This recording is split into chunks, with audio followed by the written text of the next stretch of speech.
नमस्कार. नवीन व्हिडिओमध्ये तुमचं पुन्हा एकदा स्वागत आहे.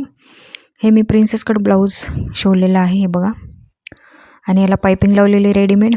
ती कशी लावायची, कसं शिवायचं हे मी तुम्हाला दाखवणार आहे आज. चला तर मी तुम्हाला हे सांगते. याची ही पेपर कटिंगचा व्हिडिओ मी ऑलरेडी चॅनलवरती अपलोड केलेला आहे, तो तुम्ही जाऊन चेक करू शकता. हे जे पेपर कटिंग केलेलं आहे याचं हे 1 मीटर अस्तर आहे. मोठ्या स्लीव्ज असल्यामुळे 1 मीटर घेतलेलं आहे मी ते. मोठ्या म्हणजे कोपरापर्यंत. आणि त्याच्यावर हे पेपर कटिंग व्यवस्थित मांडून घ्यायचं, व्यवस्थित टाकायचं. सगळे पूर्ण पेपरचे जे पार्ट आहेत ते सगळे बसले पाहिजेत आणि त्याला ड्रॉ करून घ्यायचं. आता हे प्रिन्सेस कटचा जो शेप आहे तिथे फक्त आपल्याला 1.5 इंच वाढवायचा आहे.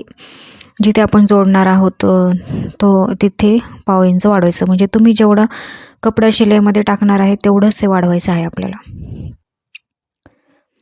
आता हे दोन्ही पण वाढून घेते मी. दोन्ही पण शेप, दोन्ही पण हे जे आकार आहेत प्रिन्सेस कटचे ते वाढवून घ्यायचे आहेत. आणि हे लक्ष करून वाढवून घ्यायचं, नाहीतर मग एवढा काय प्रॉब्लेम येत नाही, पण थोडंसं शेप ते बिघडण्याची शक्यता असते. आणि आता हे कट करून घेतलेलं आहे. हे आपलं अस्तरचं कटिंग झालेलं आहे. आता मेन फॅब्रिकवरती कट करायचं आहे. हे माझंच ब्लाऊज आहे, पैठणी साडीवरचं ब्लाऊज आहे. या पद्धतीने हे मांडून घ्यायचं. आता हे जे आपण अस्तरची कटिंग केलेली आहे ते, आणि हे कट करून घ्यायचं. अस्तरपेक्षा मेन फॅब्रिक हा अर्धा ते 1.5 इंच जास्त ठेवायचा आहे. हे बघा. आता हे मी सगळे व्यवस्थित कट करून घेतलेलं आहे. आता मी तुम्हाला याची स्टिचिंग दाखवते आहे. चला. आता हे स्टिच करायचं आहे मला. आता हे बघा, हे सगळे पार्ट मी एकत्र करून ठेवले होते, व्यवस्थित बांधून ठेवले होते. आता याला एक एक तुम्हाला दाखवते कसं स्टिच करायचं ते. आता याला अशा खुणा करून घ्यायच्या मागे आणि पुढे, जेणेकरून ते उलटपालट होणार नाही. म्हणून मला सवयच आहे असं करण्याची. आणि जे नवीन लोक शिवणकाम करतात, जे नवीन आहे शिवणकाम करणारे, त्यांनी असं केलं तर खूप इझी जातं, चुका कमी होतात. म्हणून या गोष्टी करायच्या आहेत. आता हे उलट्या साईडनी जिथं मी फुल्ली मारलेली, जिथं मी खून केलेली ती वरच्या साईडला त्याचं तोंड ठेवायचं. दोन्ही पण जे हे शेप आहेत लावताना त्याचे जे फुल्ली मारलेले आहे ते वरच्या दिशेलाच ठेवायचं आहे. हे असं स्टिच केलेलं आहे मी. आता हे एक्स्ट्रा जे कपडा आहे तो कट करून घ्यायचा आहे.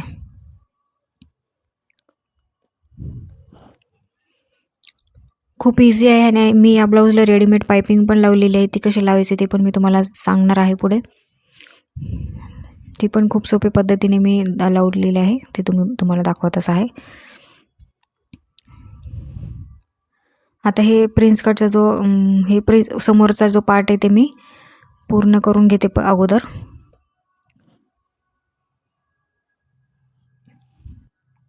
आता हे पण मी स्टिच केलेलं आहे, याला म्हणजे अस्तर जोडलेलं आहे. ते पण कट करून घ्यायचं एक्स्ट्रा. हे बघा. आता ते समोरचा जोडून घ्यायचा, तो भाग प्रिन्सेस कटचा. आणि कधी पण तो भाग आहे ना तो खालूनच जोडायचा, वरतून कधीच जोडायचं नाही. त्याला खालूनच जोडायचे. बघा किती सुंदर शेप आलेला आहे, खूप छान आलेला आहे ब्लाऊज. आता हे दुसरा पण पार्ट करून घेते पूर्ण. हे बघा, या पद्धतीने खालूनच त्याला स्टिच करायचं आहे. हे दोन्ही पण रेडी झालेले आहेत. ह्याला डबल शिलाई मारायची आहे प्रत्येक गोष्टीला. आता खाली त्याला पट्ट्या लावून घ्यायच्या. त्याच्यावर स्लीव्ज रेडी करून घेते. इथे अशी फुल्ली मारून घेतलेली आहे मी इथे पण. आता हे स्लीव्जचा जो कपडा आहे ते सरळ, जे मेन कपडा आहे, मेन फॅब्रिक जे आहे ते सरळ बाजूने आपल्याला ते अस्तर लावायचं आहे अगोदर, नंतर त्याला पलटून घ्यायचं आहे. ते सरळ ठेवलेले आहे मी मेन फॅब्रिक. आणि अस्तरचे जी फुल्ली मारलेली ते वरच्या दिशेला ठेवलेले आहे. आता व्यवस्थित त्याची बॉर्डर व्यवस्थित खाली कडेला आली पाहिजे, या पद्धतीने ते जोडून घ्यायचं आणि एक्स्ट्रा कपडा कट करून घ्यायचा. आता ह्याला मी पलटून घेणार आहे. हे आपण हे सरळ साईडला जोडलं होतं, आता हे पलटून उलट्या साईडला जाणार आहे अस्तर. आणि आता इथे दाब शिलाई द्यायची आहे, दाब टिप द्यायची आहे. ती अस्तरवर द्यायची आहे, मेन फॅब्रिकवर नाही, म्हणजे ती टिप दिसणार नाही. आणि आता हे पूर्ण स्लीव जोडून घेतलेले एक्स्ट्रा कपडा आहे कट करून घ्यायचा. हे रेडी झालेलं आहे. आता ही दुसरी स्लूज रेडी करायची आहे, ते पण याच पद्धतीने ही पण रेडी केली आहे मी. दोन्ही स्लूज रेडी झालेल्या आहेत. आणि समोरचा भाग पण रेडी झालेला. आता त्याला ही खालच्या साईडला मी पट्टी लावून घेते आणि आतमध्ये फोल्ड करायची, नंतर त्याला हात शिलाई करून घ्यायची. हे बघा, जवळपास 2 इंचाची पट्टी आहे. जसं आपण बॅकला पट्टी लावतो तस त्याच पद्धतीने हे समोर असे लावून घ्यायची. अगोदर ही पट्टी लावायची, नंतर हुकाने यायची पट्टी लावून घ्यायची. आता इथं ही दाब टीप द्यायची आहे, ती अस्तरवरच द्यायची आहे. प्रत्येक वेळेला अस्तरवरच द्यायची आहे. आता हे समोरच्या साईडला थोडं 1/2 इंच फोल्ड करून घ्यायचं आणि नंतर ते पूर्ण फोल्ड करायचं बॅक साईडला आणि त्याच्यावरून एक शिलाई मारून घ्यायची. ती नंतर शिलाई आपल्याला काढून घ्यायची आहे. त्याला हात शिलाई केल्यानंतर ती खोलून घ्यायची आहे. आता ह्याला आईची पट्टी लावून घ्यायची. आईची पट्टी कधी उलट्या साईडला स्टिच करायची, नंतर त्याला पलटून समोर ती वाढवा पट्टी असते ते वाढवून फोल्ड करायचं असतं. हे बघा, हे दाखवतच आहे मी तुम्हाला. या पद्धतीने असं फोल्ड करायचं 1/2 इंच, नंतर थोडंसं पुढे एक्स्ट्रा कपडा ठेवून हे या पद्धतीने फोल्ड करायचं आहे. हे बघा, हे पण मी पूर्ण केलेलं आहे. आता हे एक्स्ट्रा जे बाहेर आलेले ते कट करून घेणार आहे मी.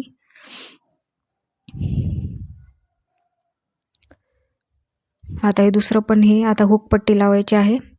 हुक पट्टी ही सरळ बाजूने ब्लाऊजच्या सरळ बाजूने लावून ती उलट्या साईडने फोल्ड करायची. ही वाढवा पट्टी नसते, ही डायरेक्ट फोल्ड करायची असते. हे मी तुम्हाला दाखवतच आहे कशी लावायची ते. हे बघा, आता ही अशी टिप मारून घेतली. आता इथे पण टिप मारायची आहे आणि ती पूर्ण सरळ फोल्ड करायची आहे. पूर्ण ही वाढवायची नाही आहे. ती अगोदरची जी आयपट्टी होती ती वाढवा असते ती पट्टी. या पद्धतीने बघा किती छान आलेली फिनिशिंग. आता हे समोरचा भाग आहे पूर्ण रेडी झालेला आहे. फक्त आता आपल्याला तिथं पायपिंग करायची आहे गळ्याला, तेवढं बाकी आहे. बघा किती छान आलेलं आहे. स्लीव्ज पण रेडी आहेत, समोरचं पण रेडी आहे. आता आपण बॅक रेडी करूयात. आता याला पायपिंग कशी लावायची ते पण मी तुम्हाला दाखवणार आहे, सांगणार आहे. अगोदर याचा नेक कट करून घेऊयात. हे 2 इंच गळा रुंदी ठेवलेली आहे मी आणि नेकची जी उंची आहे ती क्रॉसमध्ये मी 10 इंच घेतलेली आहे. व्ही नेक टाकणार आहे मी. आता इथे लाईन ओढून घ्यायची आणि हे सरळ असंच कट नाही करायचं, त्याला थोडा शेप द्यायचा आहे, नाहीतर ते खूप चिटकून गळा होईल. त्याला अजिबात रुंद होणार नाही आहे तो. हे बघा, या पद्धतीने थोडासा राऊंड द्यायचा आहे, थोडा 1/2 इंच वाढवून राऊंड द्यायचा आहे. आता हे मी कट केलेलं आहे, तुम्हाला दाखवते खोलून. हे बघा, आणि खाली टक्स टाकल्यानंतर ते अजून पसरतो तो गळा, अजून छान होतो तो. आता हे याला स्टिच करून घ्यायचं पूर्ण. मी स्टिच करून घेतलं मेन फॅब्रिक आणि अस्तर. आता हे एक्स्ट्रा कपडा जो आहे कट करून घेते. हे बघा, आता हे कट करून घेतलं. एक्स्ट्रा जे कापड होतं ते मेन फॅब्रिकचं. आता हे आपण पायपिंग लावणार आहोत. ही पायपिंग अशी या पद्धतीने लावून घ्यायची. रेडीमेड पायपिंग आणलेली आहे मी. आता याला हा नेक, ही पायपिंग वरतून मेन फॅब्रिकला मी लावलेली आहे. आता हे कॅनव्हास पेपर आहे, त्याच्यावरती अगोदर नेक रेडी करून घ्यायचा. ही 2 इंचची गळा रुंदी आणि 10 इंच गळ्याची उंची आहे क्रॉसमध्ये. ही 10 इंच गळ्याची रुंदी टाकून घ्यायची. जसं मी कपड्यावरती केलं होतं तसंच याच्यावरती करायचं आहे. आणि 1/2 इंच हे राऊंडमध्ये घ्यायचं आहे, असं सरळ नाही कट करायचं. थोडासा राऊंड शेप आपल्याला द्यायचा आहे तिथं. हे बघा, आता हे तुम्हाला दिसत आहे मी डार्क केलेलं दिसण्यासाठी. हे पद्धतीने असं राऊंडमध्ये घ्यायचं आहे. थोडंसं सरळ रेष नाही ठेवायची, ते थोडंसं राऊंडमध्ये घ्यायचं आहे. थोडं एक्स्ट्रामध्येच ते कट करायचं आहे. 1 इंच एक्स्ट्रा ठेवून जे पेपर आहे 1 इंच जास्त घ्यायचं आहे आणि असं कट करायचं आहे, कारण ते कपड्यामध्ये आपल्याला स्टिच करायचं आहे अगोदर. आणि आता हे जे गळ्याचा आपण शेप दिलेला आहे तो कट करून घ्यायचा आहे. आता इथे लाईन दिसत आहे तुम्हाला, गळ्याची जी शेप दिलेला आहे तो स्ट्रेटवाले नाही, राऊंडवालं कट करायचं आहे. आणि एक हे बघा, या पद्धतीने हे कट करून घेतलं मी. आता मी कट करून घेते. आता ही पट्टी आपल्याला नेकसाठी वापरायची आहे. या पद्धतीने बघा, कसं हे असं या पद्धतीने मी तयार केलेलं आहे. आता हेच जे नवीन आहे त्यांनी याला इस्त्री फिरवून घ्यायची. याच्यावरती चमकीचं जे शायनिंगवालं जे असतं ते खालच्या दिशेने ठेवायचं आहे कपड्यावर, आणि त्याच्यावर इस्त्री फिरवून घ्यायची आहे, म्हणजे ते कपड्याला चिटकून बसतं तो पेपर. आता ह्याला राऊंड देऊन हे पॅक करून घ्यायचं आहे कपड्यामध्ये. हे बघा, या पद्धतीने पॅक केलं आहे मी. आणि आता याचं सेंटर काढून घ्यायचं.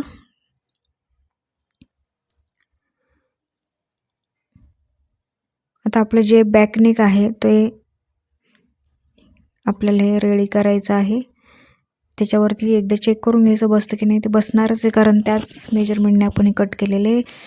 ते कॅनव्हास पेपर लावण्याच्या अगोदर मी रेडीमेड पायपिंग याला जोडून घेते. हे बघा, हे पायपिंगचं तोंड नेकच्या साईडला नाही करायचं, त्याच्या अपोजिट करायचं आहे, कारण ते पलटल्यानंतर तिथे येणार आहे ते नेकच्या साईडला.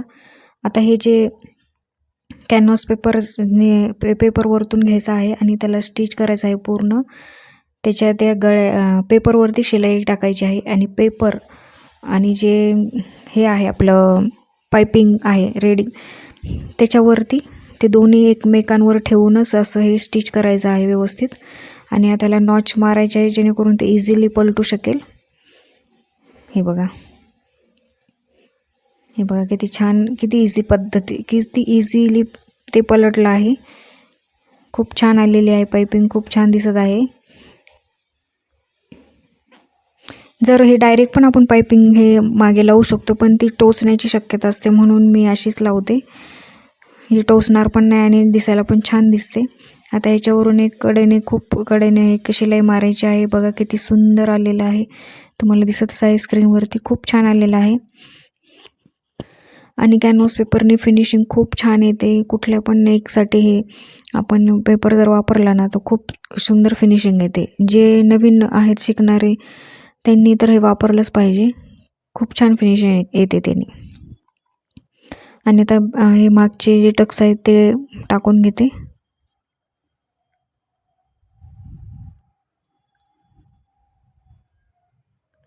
मागचे हे टक्स अर्धा इंच हे कपडा टक्समध्ये जाणार आहे, म्हणजे 1 इंचाचा कपडा जाणार आहे इथे. आणि इकडच्या साईडला पण त्याच पद्धतीने करायचं आहे. आता हे टक्स टाकल्यानंतर हे गळा अजून पसरतो, बघा तुम्हाला दिसत आहे, अजून छान येतो. आता याला बॅकची पट्टी लावून घेते. ही 2 इंचाची पट्टी आहे. हे आता पूर्ण स्टिच केलेली आहे मी. आता याला पलटून घ्यायचं आणि ही दाब शिलाई द्यायची आहे अस्तरवरती. आणि अजून हे पाव इंच समोरून पट्टी फोल्ड करायची आहे. नंतर ती पूर्ण फोल्ड करून एक टिप द्यायची आहे, ती जेणेकरून घसरणार नाही, हलणार नाही ती, म्हणजे आपल्याला हातशिलाई करायला इझी जातं. नंतर ती हातशिलाई केल्यानंतर ती काढून टाकायची ती शिलाई. आता बॅक पार्ट पण रेडी झालेला आहे, फ्रंट पार्ट पण रेडी आहे.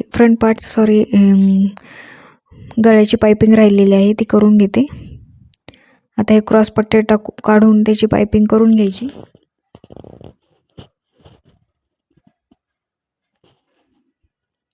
माझा ह्या ब्लाऊजचा अजिबात गळा उतरलेला नाही.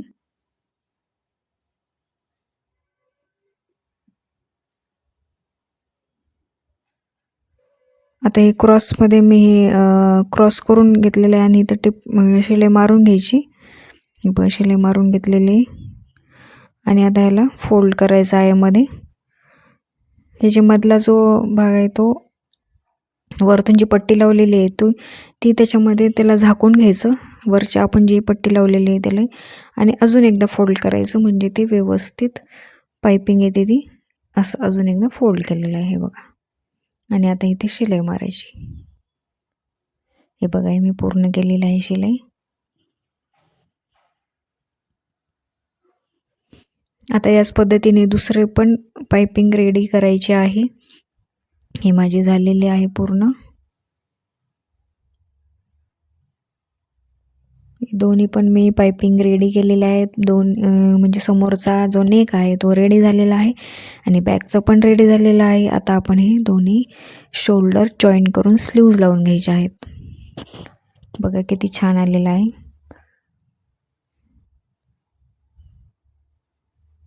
आता हे बॅक पार्ट आहे.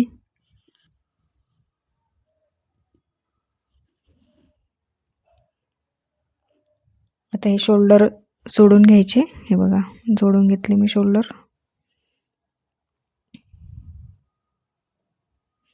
आता हे स्लीव्ज पण जोडून घ्यायचे आहेत.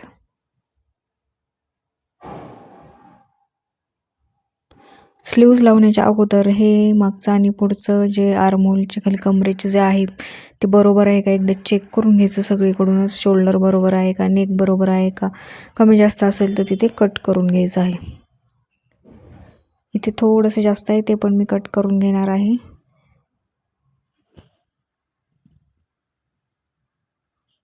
असं हे प्रिन्सेस कटचं बरोबरच येतं मागचं आणि पुढचं. फक्त कटोरी ब्लाऊजचं थोडंसं कमी जास्त होतं ते शिवण्यामध्ये. कशामुळे ते कारण खाली आपण क्रॉसपट्टी लावलेली असते म्हणून ते थोडंफार कमी जास्त होतं. हे प्रिन्सेस कटमध्ये होत नाही. प्रिन्सेस कट हे क्रॉसपट्टी लावून पण शिवतात, ते पण मी तुम्हाला सांगणार आहे पुढे चॅनलवरती नवीन असेल तर लाईक आणि सबस्क्राईब करायला विसरू नका. असेच माझ्या चॅनलवरती कटिंग स्टिचिंगचे रेसिपीज आणि घरगुती टिप्स असे व्हिडिओ आहेत. ते तुम्हाला बघायचे असतील तर चॅनलला नक्की सबस्क्राईब करा आणि व्हिडिओ आवडला तर लाईक करायला पण विसरू नका. आता हे स्लीव्ज जोडून घ्यायचे आहे. हे समोरचा भाग आहे आणि इकडे ही जो समोरचा खोलगट भाग आहे ते ब्लाऊजला पण ते चेक करून घ्यायचं कुठे बरोबर आहे की नाही, तर मग इकडची तिकडे होऊ शकते. हे बघा ते बरोबर आहे. हे मी सरळ कपडा ठेवून ती स्लीव्ज सेंटरवरून जॉईंट करणार आहे. त्याला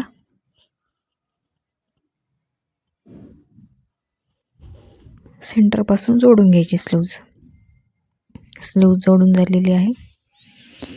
आता समोरून एकदा फिटिंग करून घ्यायची आणि नंतर पलटून एकदा फिटिंग करून घ्यायची. आता हे टिप दिलेली आहे मी दोन्ही साईडनी. आता ब्लाऊज पलटून घेते म्हणजे त्याचे धागे वगैरे निघणार नाहीत म्हणून अशी ही टिप मारून घ्यायची. आणि जे शिलाईचं तोंड आहे आर्महोलचं ते स्लीव्जच्याच दिशेला असलं पाहिजे, खालच्या दिशेला नाही. शक्यतो तसंच करायचं. आता हे ब्लाऊज माझं रेडी झालेलं आहे. बघा किती सुंदर पायपिंग आलेली आहे. मला तो खूप आवडला आहे ब्लाऊज आणि अजिबात गळा वगैरे उतरत नाही याचा. तुम्ही पण नक्की या पद्धतीने एखादं ब्लाऊज शिवून बघा आणि मला कमेंट करून नक्की सांगा. व्हिडिओ शेवटपर्यंत बघितल्याबद्दल खूप खूप थँक्यू. बाय.